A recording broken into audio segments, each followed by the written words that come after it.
Imirwano ikomeye irabera mu gace ko muri Minembwe mu nkengero gato za Minembwe ahitwa ku Kivumu, aho abanzi inyeshamba zigize itsinda rya Mayimayi zateye zivuye mu gace ka Rurenge zitera agace ka Kivumu.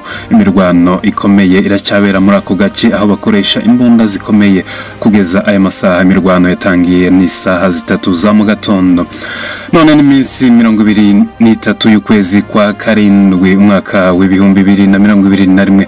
Murenga Mateka TV, Daudi kuri mikro.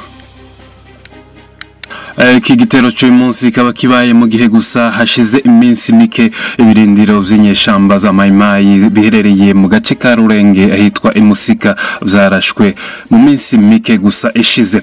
Nanone hari hashize iminsi mike habaye inama ya gisirikari yahuje abaturage baturiye agace ka Minembwe cyangwa imihana igize Minembwe n'inzego za gisirikare ziyobowe na General Opio.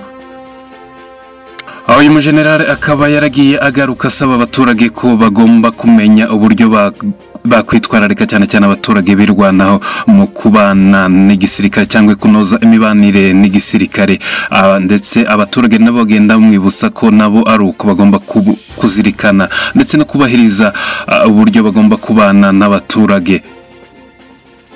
Ariko abahanga ndetse n'abasesenguzi mu gukurikirana iby'intambara baragenda bagaruka bavuga ko ari amayeri ndetse ari tekinike za gisirikare mu rwego rwo kwikuraho amaraso y'inzirakarengane z'abaturage barimo bicirwa muri ako gace.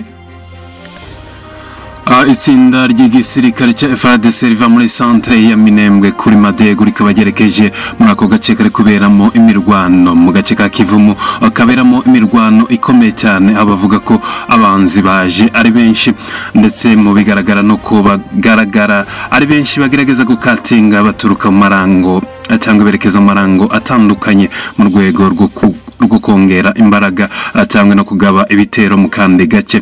Murenga Mateka TV y'amakuru arambuye turaza kongera tuyagaruke mu masaha y'umugoroba. Daudi ne mwari kumwe, reka tubashimira bagenda badukurikirana hirya no hino ku migabane itandukanye, ibihugu bitandukanye.